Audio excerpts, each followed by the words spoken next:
শিশুদের অলস চোখ বলতে আসলে কি বোঝায়? অলস চোখ শব্দটি যদিও অলস চোখ, কিন্তু প্রবলেমটা চোখে মূলত নেই।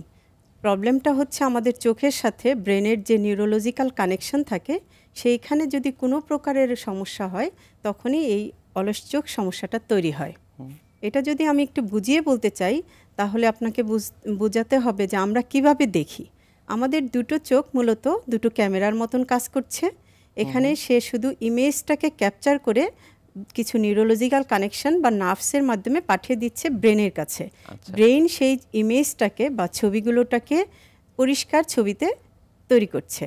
এখন এই ভিশন প্রসেসিংয়ে যদি কোনো প্রকার সমস্যা হয়, তখন এই অলস চোখ সমস্যাটা তৈরি হয়। সেক্ষেত্রে আসলে এই যে শিশুদের চোখকে আমরা অলস বলছি, এই অলস বলতে আসলে মূলত কি বোঝাচ্ছে? অলস চোখ যদি আরও সুন্দর করে বুঝাই, যে দুটো চোখ তো দুটো ছবি তুলছে।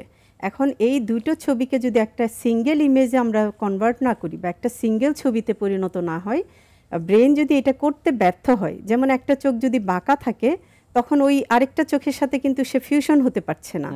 একটা চোখে অনেক বেশি পাওয়ার, সাপোজ +1 আছে, আরেকটা চোখে +7 আছে, তখন দুইটা চোখের মধ্যে কিন্তু অসম ব্যবধানের একটা ছবি তৈরি হচ্ছে। এই দুইটা ছবি ফিউশন করতে ব্রেন অনেক সময় কনফিউশন বা সামটাইমস ডাবল ভিশন দেখে, মানে দুটো দেখা যায় যদি ফিউশন করতে না পারে। এই প্রসেসের জন্য ব্রেন কি করে, ওইটাকে ইগনোর করে। ওই চোখটাকে, যে চোখটা ঝাপসা ছবি দিচ্ছে বা যে চোখটা বাঁকা হয়ে আছে, ওকে বলে যে তোমার ছবিটা আমি রিড করতে পারছি না, ওই চোখটাকে ইগনোর করছে, সাপ্রেশনে যাচ্ছে, দেন লেজি আই হচ্ছে। ঢাকা আই কেয়ার হসপিটাল, চোখের যত্নে উৎকর্ষের ছোঁয়া।